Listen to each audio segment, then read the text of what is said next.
우리 다 함께 사도신경을 고백하겠습니다. 나는 전능하신 아버지 하나님 천지의 창조주를 믿습니다.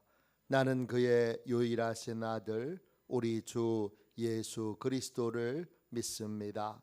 그는 성령으로 잉태되어 동정녀 마리아에게서 나시고 본디오 빌라도에게 고난을 받아 십자가에 못 박혀 죽으시고 장사된 지 사흘 만에 죽은 자 가운데서 다시 살아나셨으며 하늘에 오르시어 전능하신 아버지 하나님 우편에 앉아 계시다가 거기로부터 살아있는 자와 죽은 자를 심판하러 오십니다.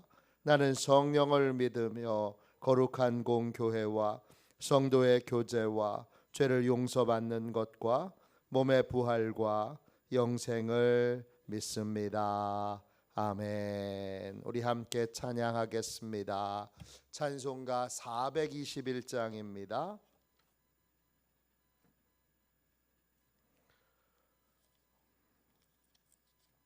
찬송가 421장 함께 찬양 드리겠습니다.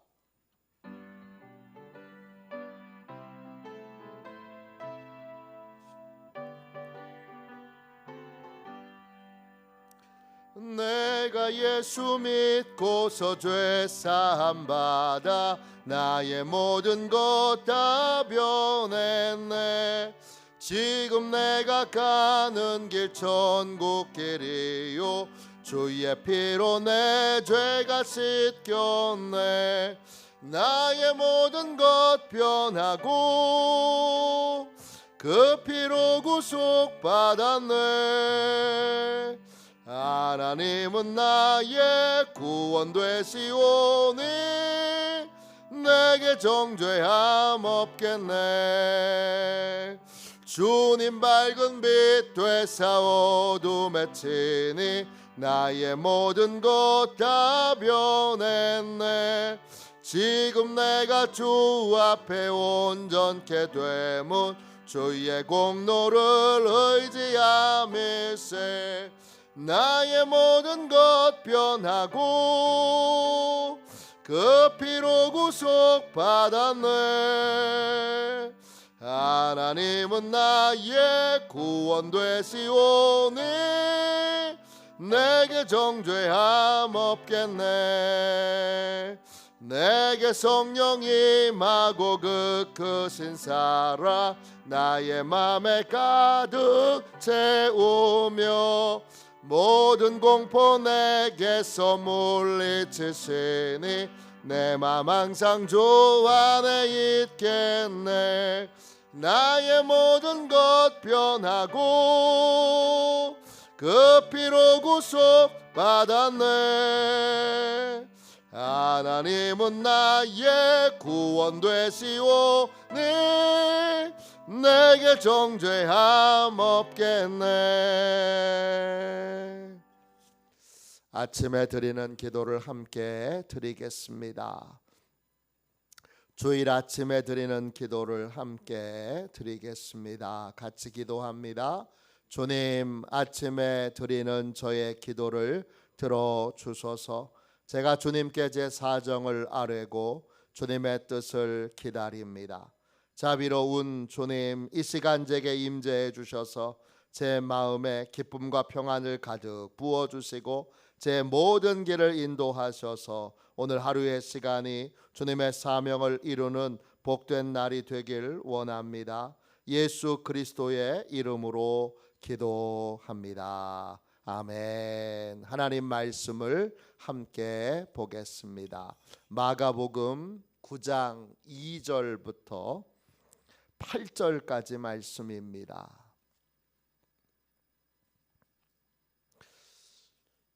신약 성경책 67쪽입니다. 마가복음 9장 2절부터 8절까지 말씀입니다.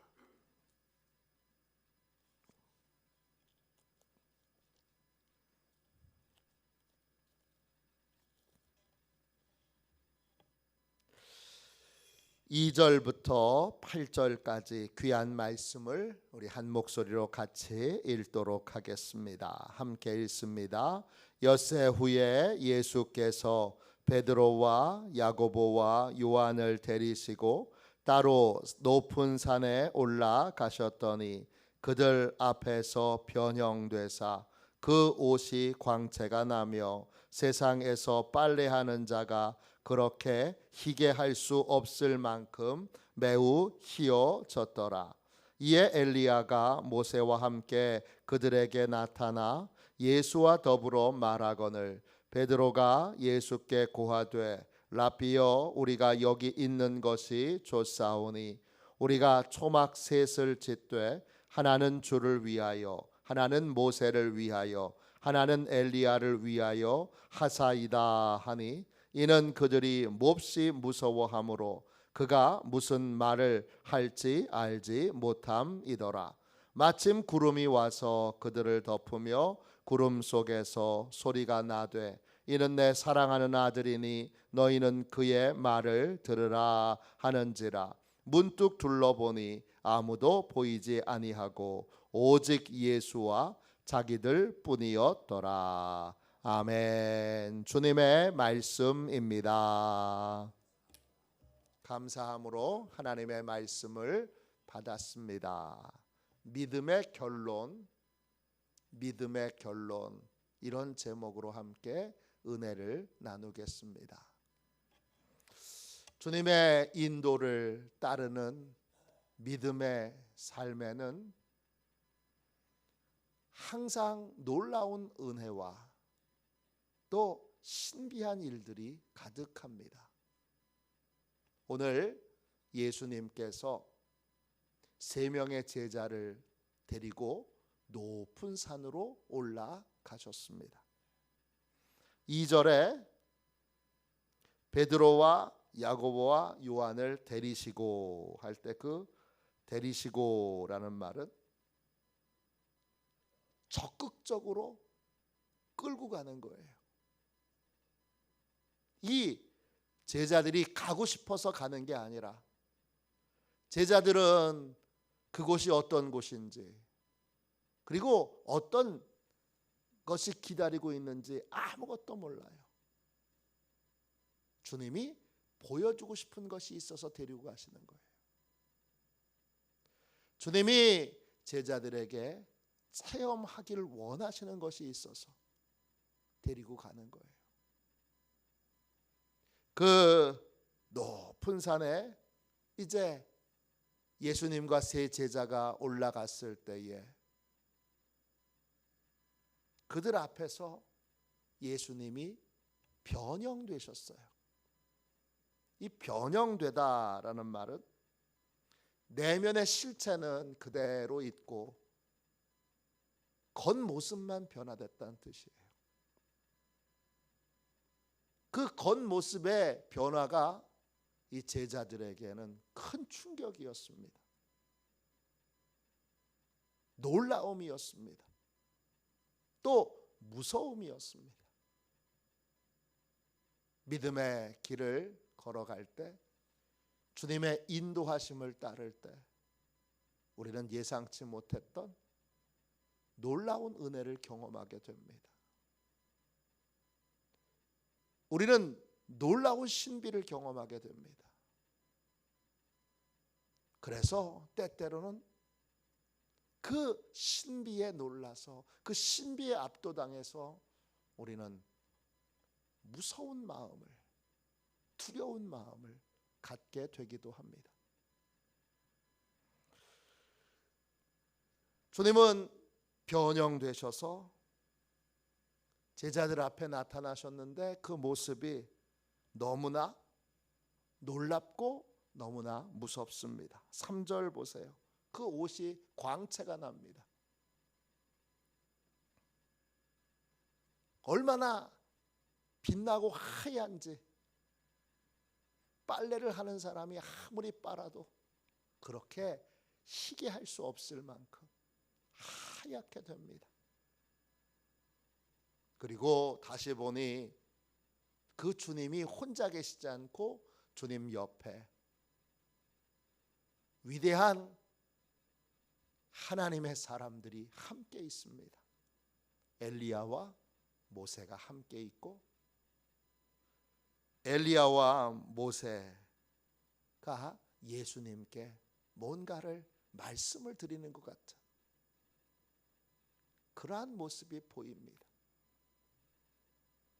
그러자 그 모습을 보고 베드로가 예수님께 이렇게 말합니다. 예수님, 여기가 너무 좋습니다. 여기가 너무 아름답습니다. 신앙생활을 하면 이런 신비한 경험들을 하게 됩니다. 놀라운 경험들을 하게 됩니다.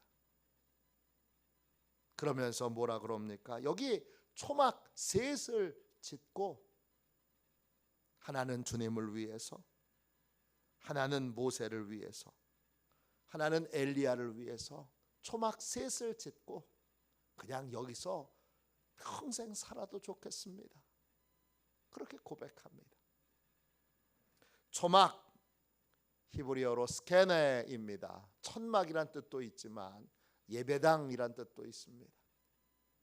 이건 예배당에 가깝습니다.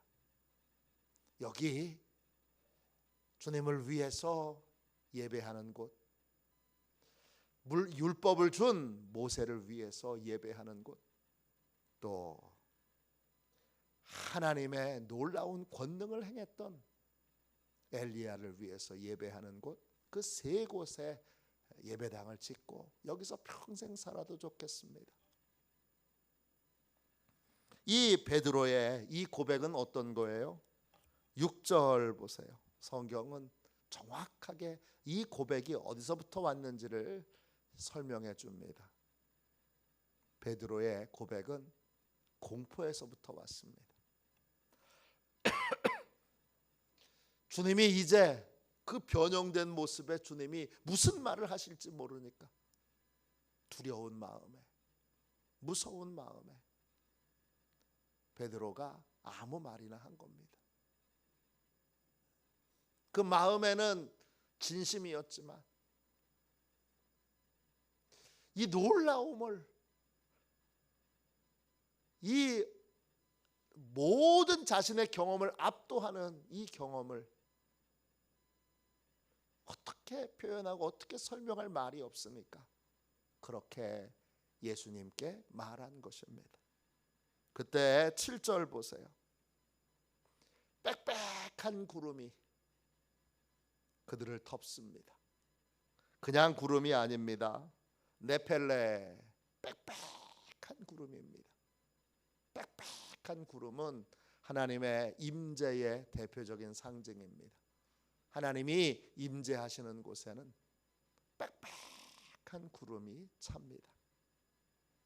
그 빽빽한 구름이 그들을 덮고 구름 속에서 소리가 납니다. 이는 내 사랑하는 아들이니 너희는 그의 말을 들으라 하는지라 그랬습니다.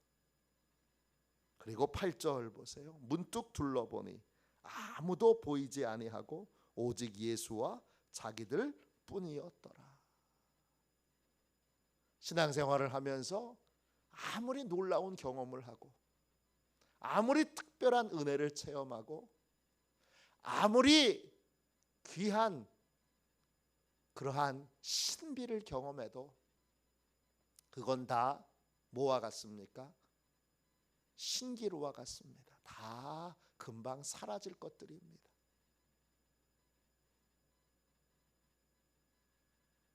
결론이 중요합니다. 오늘의 말씀의 제목은 믿음의 결론입니다. 아무리 신비한 경험을 했어도 그 신비한 경험으로 어떤 결론을 내렸느냐, 이게 중요합니다. 내가 아주 신비한 경험을 했어. 내가 아주 놀라운 경험을 했어. 내가 충격적인 경험을 했어. 신앙생활에 이러한 놀랍고 신비하고 충격적인 경험을 했어도 그건 다 신기루와 같이 금방 지나갈 것들입니다. 중요한 건 뭡니까? 그 경험을 통해서 어떤 믿음의 결론을 내렸느냐, 이게 중요합니다. 어떤 믿음의 결론을 내려야 합니까? 7절 다시 보세요. 우린 두 가지의 결론을 내려야 합니다. 예수님이 하나님이시고 우리는 구원자이신 예수님의 말을 들어야 한다는 것입니다. 이 듣는다, 너희는 그의 말을 들으라 그랬어요. 들으라 이 말은 아쿠오예요. 듣다, 이해하다 이런 뜻이에요. 뭐부터 먼저 해야 되는 거예요? 말씀을 듣는 것을 먼저 해야 돼요. 듣는다는 건 받아들인다는 거예요. 이해가 돼야 받아들이고 이해가 안 되면 안 받아들이고, 그것이 아니라 이해가 안 돼도 일단 받아들이고 일단 순종하면 그 다음엔 뭐가 따라오는 거예요? 이해가 따라오는 거예요. 주일 성수, 내가 이해가 돼야 순종할 수 있어. 그렇게 생각하는 분은 결국 주일 성수를 못합니다. 11조 내가 잘 알아듣고 깨달아야 11조 순종할 수 있어. 그런 사람은 결국 11조를 순종하지 못합니다. 어떤 사람이 주일 성수, 11조 또 주님이 주시는 놀라운 은혜를 맛보고 체험할 수 있느냐? 이해가 안 돼도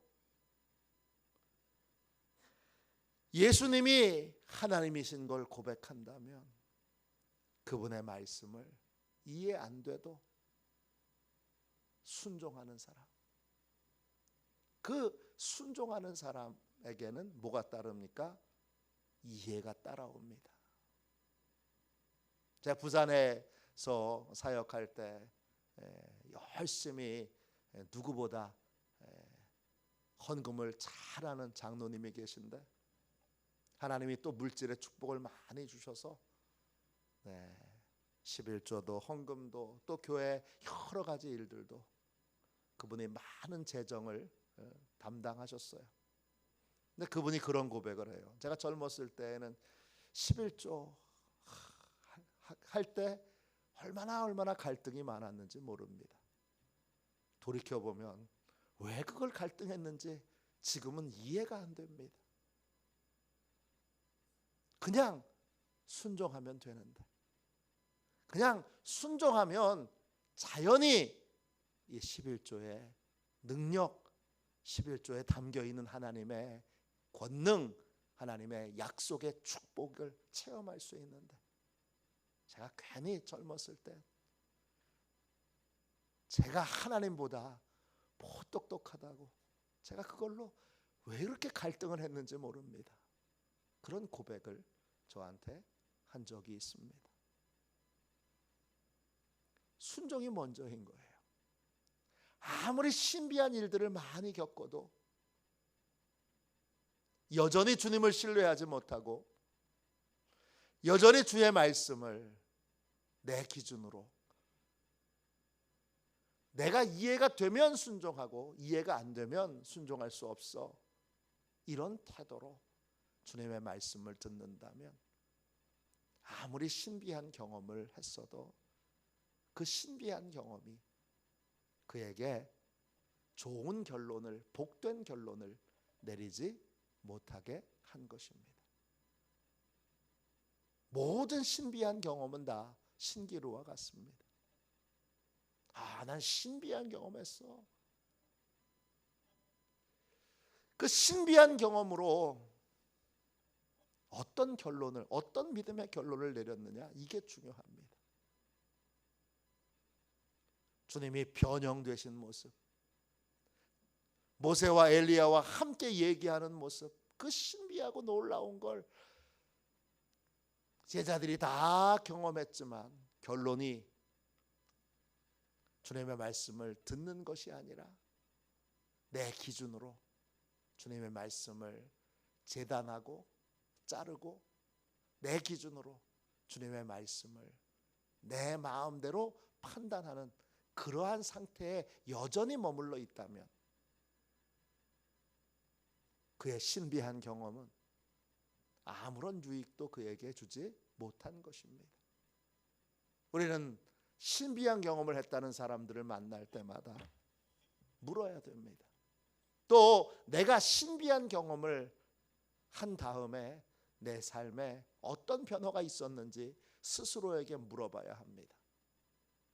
그 신비한 경험으로 주님을 온전히 믿고 신뢰하게 됐습니까? 그 신비한 경험을 통해서 주님의 말씀을 이제 제약 없이 조건 없이 받아들이고 또 믿게 되었습니까? 이 두 가지의 질문 앞에서 예라고 대답할 때 그 신비한 경험은 가치가 있게 되고 의미가 있게 되는 것입니다. 신비한 경험만 쫓아다니는 사람 중에는 믿지 못해서 그런 사람이 굉장히 많습니다. 언제까지 주님이 신비한 걸 계속 보여주셔야 믿음의 결론을 내리겠습니까? 이제 주님이 보여주신 신비한 경험은 이미 저와 여러분이 경험한 것으로 충분합니다. 단 하나의 작은 경험이었다고 할지라도 신비한 경험을 했다면 이제 믿음의 결론을 내리십시오. 예수님을 온전히 하나님으로 신뢰하고 그리고 그분의 말씀을 이제는 들으십시오.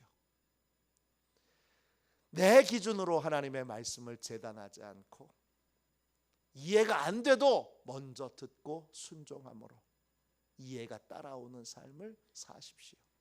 그것이 믿음의 삶이고 믿음의 결론을 내린 인생의 모습입니다. 저와 여러분 모두가 다 믿음의 결론을 내리는 복되고 귀한 이 새벽이 되시길, 이 복된 주일이 되시기를 주님의 이름으로 축원합니다. 기도하겠습니다.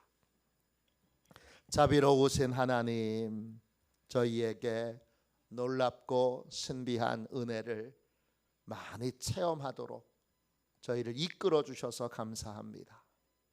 그 모든 신비한 은혜를 체험할 때 주여 분별하여 내가 어떤 믿음의 결론을 내렸는지를 확인하게 하여 주옵소서. 이미 주님께서 우리에게 주신 신비한 은혜들이 주님 충분하오니 이제는 더 이상 주님 방황하지 않고 믿음의 결론을 내리게 하여 주옵소서.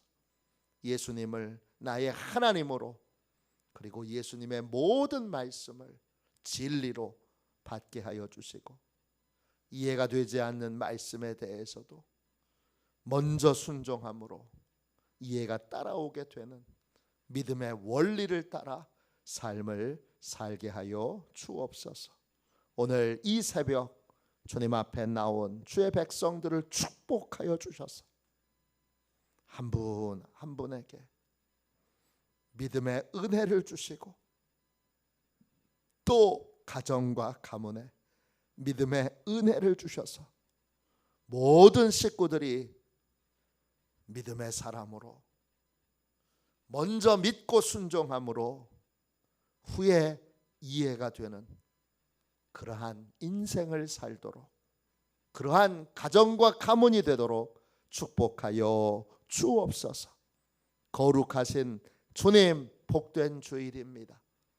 오늘 모든 예배 가운데 임재하여 주시고 모든 예배를 주관하여 주셔서 오늘 드려지는 모든 예배가 성령께서 역사하시는 주님 성령 세례가 베풀어지는 마가의 다락방에 드려졌던 그 거룩한 예배, 그러한 복된 예배가 되도록 성령님 역사하여 주옵소서. 예수님의 이름으로 간절히 기도하옵나이다. 아멘. 주기도문 하겠습니다. 하늘에 계신 우리 아버지, 아버지의 이름을 거룩하게 하시며 아버지의 나라가 오게 하시며 아버지의 뜻이 하늘에서와 같이 땅에서도 이루어지게 하소서. 오늘 우리에게 일용할 양식을 주시고 우리가 우리에게 잘못한 사람을 용서하여 준 것 같이 우리 죄를 용서하여 주시고 우리를 시험에 빠지지 않게 하시고 악에서 구하소서. 나라와 권능과 영광이 영원히 아버지의 것입니다. 아멘. 우리 예배를 위하여 같이 기도하겠습니다. 예배를 위하여 같이 기도하고 오늘 주일 예배 성령 하나님께서 강력한 은혜로 역사하셔서 우리 모두를 믿음의 사람으로 변화시켜 주시도록, 순종의 사람으로 변화시켜 주시도록 기도하겠습니다. 둘째, 오늘은 특별히 내가 이해가 돼야만 순종할 수 있어, 이런 생각을 갖고 있는 모든 분들의 그 마음과 생각을 주님께서 고쳐주셔서 먼저 믿고 그 이후에 이해가 따라오는 믿음의 원리와 믿음의 순서에 따라서 먼저 순종하는 인생이 되도록, 이해가 안 되는 것도 순종할 수 있는 인생이 되도록 하나님께서 역사해 주시도록 기도하겠습니다. 마지막으로 주님께서 이제 50일 기도학교를 축복하여 주셔서 이제 한 주간 남았습니다. 하나님께서 잘 준비하도록 축복해 주시고 이번 50일 기도학교를 통하여 우리 교회 모든 성도들을 기도의 사람으로 변화시켜 주시도록 우리 뜨겁게 기도하도록 하겠습니다. 예배를 위하여 같이 기도하고 이 세 가지 제목으로 뜨겁게 하나님 앞에 기도하겠습니다. 기도합니다. 하나님 아버지, 예배의 장소를 보혈로 덮어 보호해 주시고 예배를 방해하는 원수 마귀를 물리쳐 주옵소서. 목사님에게 성령으로 충만케 하셔서 목사님의 말씀을 통해 영과 혼과 골수를 쪼개는 놀라운 역사가 나타나게 하옵소서. 재정과 예산을 채워 주옵소서. 성도들의 예물을 받으시고 가정과 사업장과 직장을 충만하게 축복하여 주옵소서. 예수님의 이름으로 기도합니다. 아멘. 우리 두 손들과 함께 주님 세 번 부르짖어 간절히 하나님 앞에 우리 기도하겠습니다. 기도합니다. 주여, 주여,